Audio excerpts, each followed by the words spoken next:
The autumn wind swept through downtown Salem, Massachusetts, carrying with it the scent of fallen leaves and the weight of centuries-old secrets.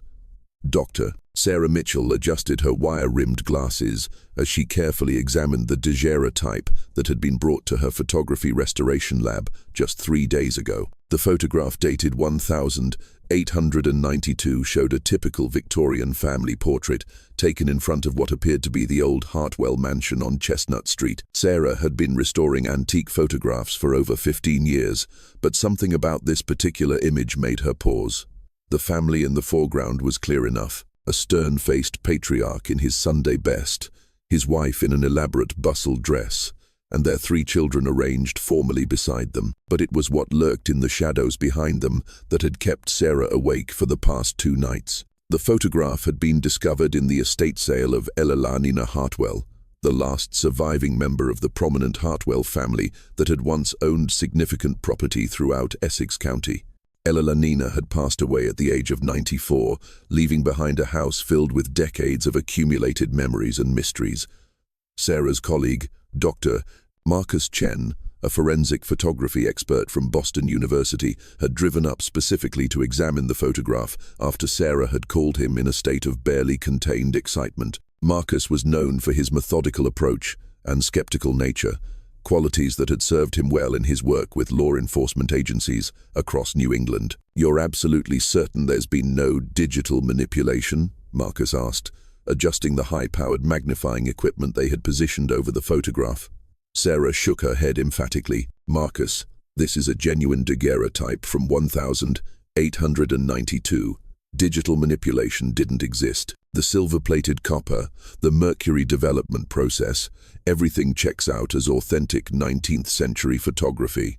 The 2 scientists worked in focused silence as the late afternoon sun filtered through the lab's windows. Salem's historic district buzzed with its usual activity: tourists exploring the witch trial sites, locals going about their daily routines, completely unaware of the mystery being unraveled just blocks away. What they had discovered in the background of the family portrait defied logical explanation. In the upper right corner of the image, partially obscured by the shadow of a large elm tree, stood a figure that shouldn't have been there. The figure appeared to be wearing clothing from a much earlier time period, possibly the 1602nd, and seemed to be watching the family with an intensity that was palpable, even across more than a century. "Look at the clothing." Sarah pointed to the shadowy figure with a laser pointer. "That's definitely Puritan-era dress. The high collar, the dark fabric, the cut of the coat. It's completely inconsistent with 1892 fashion." Marcus nodded slowly, his scientific skepticism warring with the evidence before his eyes. "And the positioning is wrong too. If this were simply a case of someone accidentally being in the background of the shot, they would have moved during the long exposure time required for daguerreotypes. But this figure is perfectly still, perfectly clear." As word of their discovery began to spread through Salem's tight-knit community of historians and paranormal researchers, the photograph attracted attention from unexpected quarters. Dr.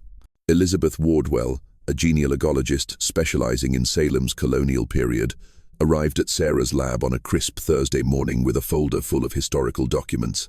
"I've been researching the Hartwell family lineage," Dr. Wardwell explained, spreading census records and property deeds across Sarah's work. The original Hartwell patriarch, Josiah Hartwell, arrived in Salem in 1685. He was a merchant who quickly accumulated significant wealth and property. She pointed to a particular document, but here's where it gets interesting. Josiah Hartwell was accused of witchcraft in 1692, right during the height of the witch trials.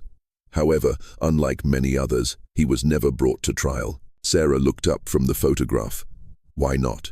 "He disappeared," Dr. Wardwell replied.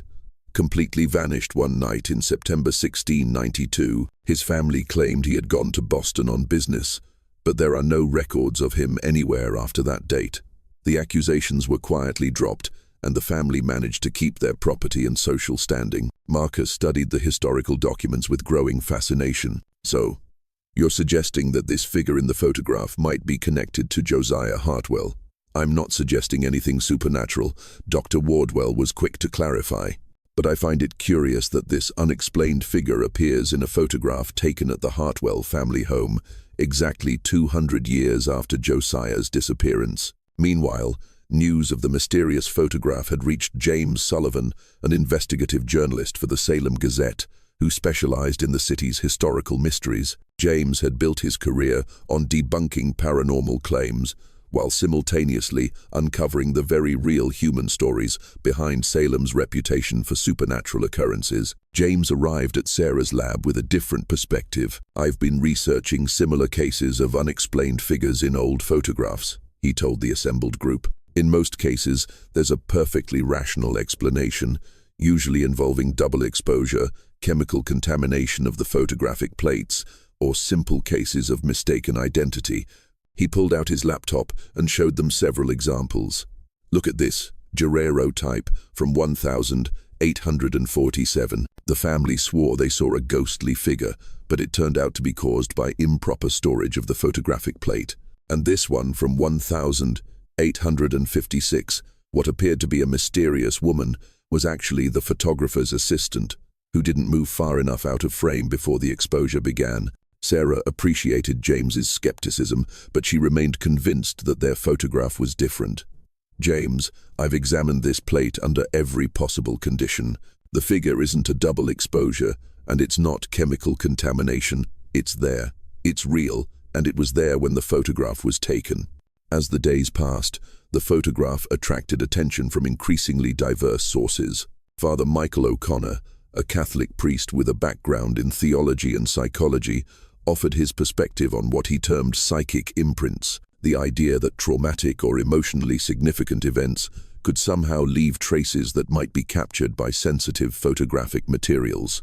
"I'm not talking about ghosts or supernatural entities," Father O'Connor explained during one of their evening discussions, "but human consciousness and emotion are far more complex than we fully understand. It's possible that intense emotional experiences could create some kind of residual energy that might, under very specific circumstances, interact with photographic chemicals." Dr. Chen remained the voice of scientific reason in the group. "We need to focus on what we can prove," he insisted. "We have a genuine 1892 daguerreotype with an anomalous figure. We need to examine every possible conventional explanation before we start considering unconventional ones." His methodical approach led them to contact Professor Helen Morrison, a material scientist at MIT who specialized in the chemistry of early photographic processes. Professor Morrison made the drive to Salem on a foggy Saturday morning, bringing with her an array of sophisticated analytical equipment. "Daguerreotypes are incredibly sensitive to environmental conditions," she explained as she set up her spectrographic analysis tools. "Temperature, humidity, chemical vapors, all of these can affect how the silver amalgam forms on the copper plate." But after 6 hours of intensive analysis, Professor Morrison was forced to admit that the photograph showed no signs of environmental contamination or chemical anomalies. "The plate is chemically consistent throughout," she reported. "Whatever created this image was present during the original exposure process." The breakthrough came from an unexpected source. Mrs. Dorothy Hartwell Chen, a distant cousin of the late Ella Hartwell, contacted Sarah's lab after hearing about the photograph through Salem's efficient gossip network. Dorothy, a retired librarian in her 72nd, had spent decades researching her family's genealogy as a hobby. "I have something that might interest you," Dorothy told Sarah over the phone. "I've been going through Ella Lanina's papers.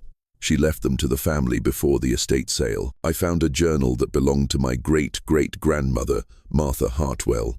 She was married to Ella Lanina's great-grandfather, Thomas Hartwell." Dorothy arrived at the lab the following Monday with a leather-bound journal that showed its age, but had been carefully preserved. The entries were written in the careful script of the late 19th century, and several pages dealt specifically with the family's history and the mystery surrounding their ancestor, Josiah. Sarah read aloud from one particularly relevant entry dated the 15th of October, 1892. "Thomas insists on having the family portrait taken despite my misgivings. I cannot shake the feeling that we are being watched in this house. Sometimes I see him in the shadows, the man from the old stories.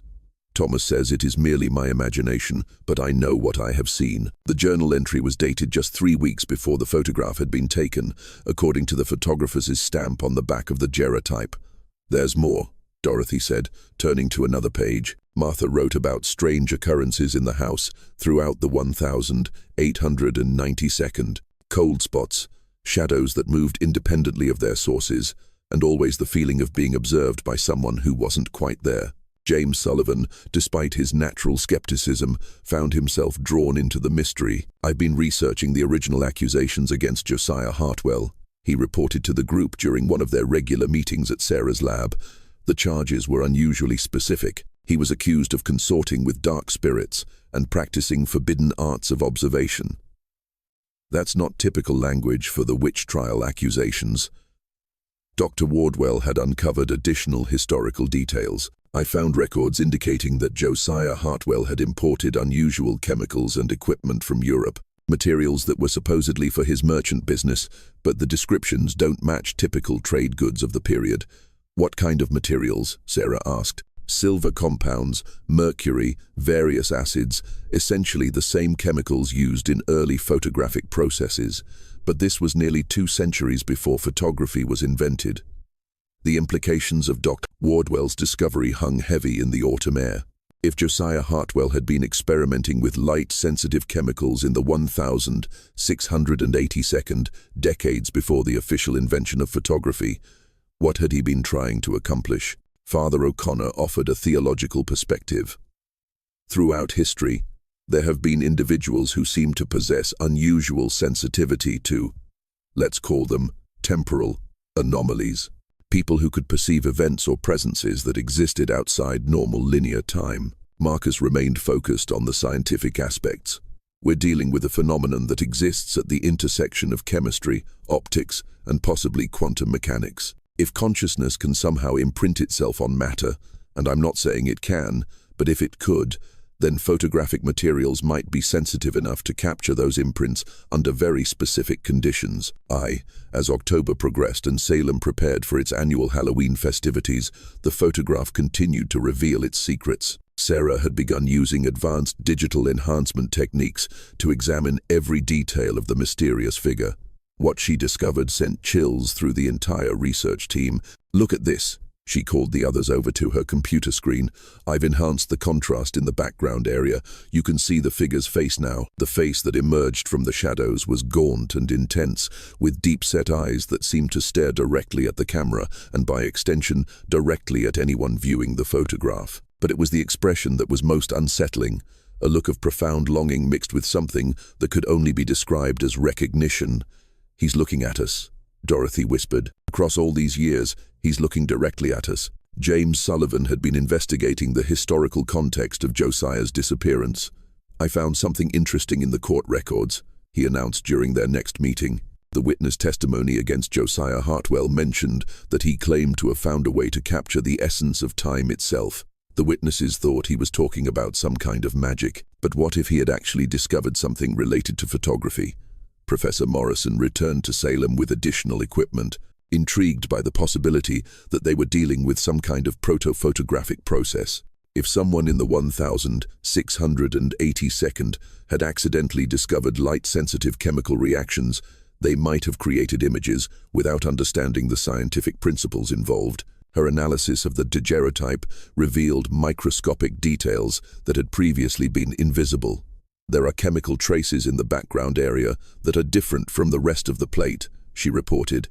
It's as if this section of the image was created by a different process entirely. Dr. Wardwell had continued her genealogical research and made a discovery that tied all the pieces together. I found Josiah Hartwell's will, she announced. It was sealed and hidden in the Salem courthouse archives. He wrote it just days before his disappearance.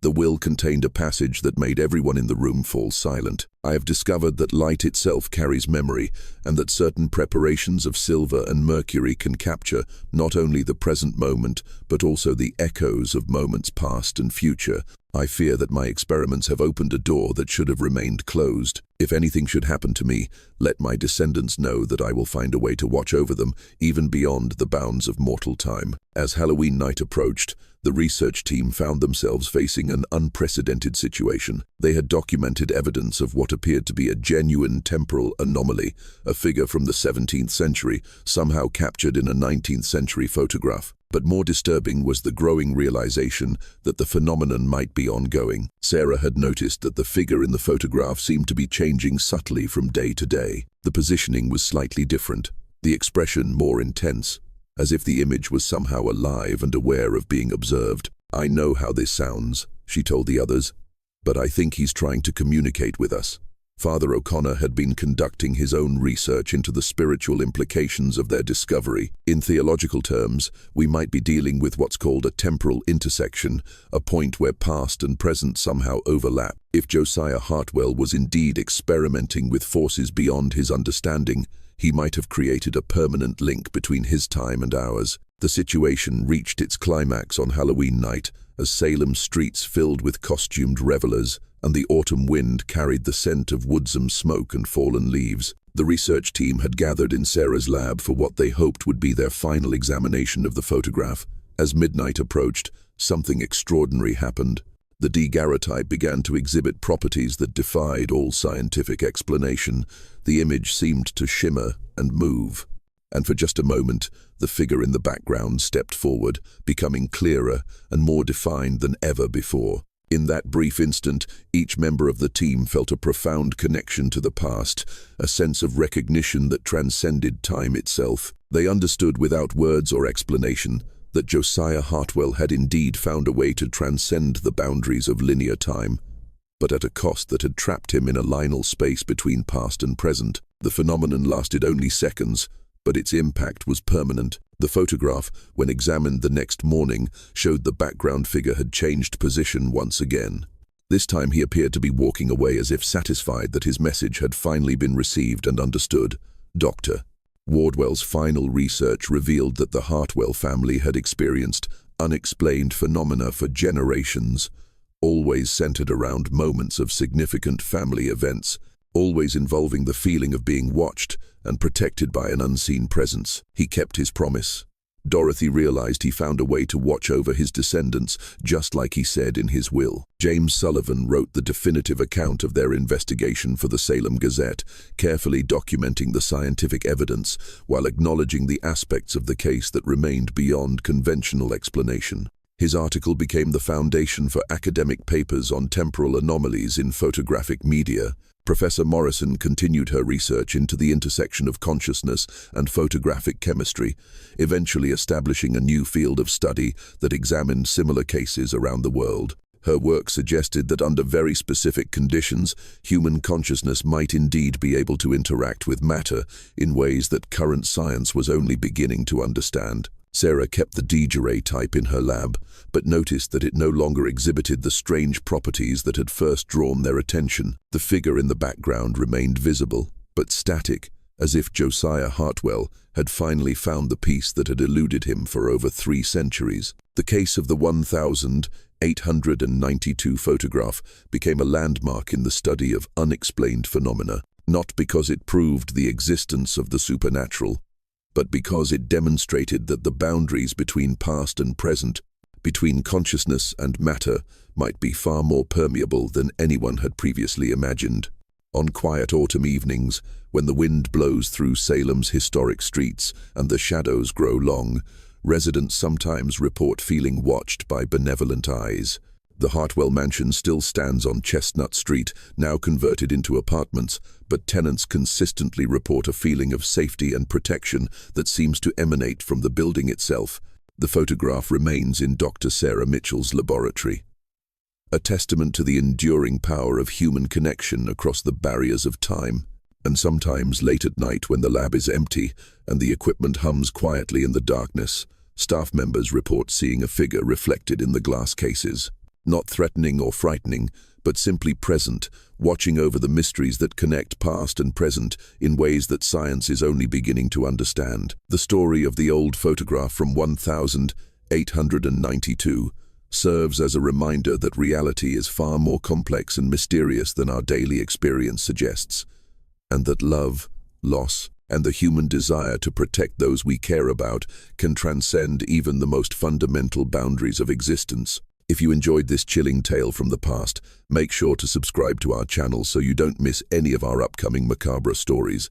Hit that notification bell to be the first to know when we uncover more mysteries that blur the line between history and the unexplained. More spine-tingling stories await.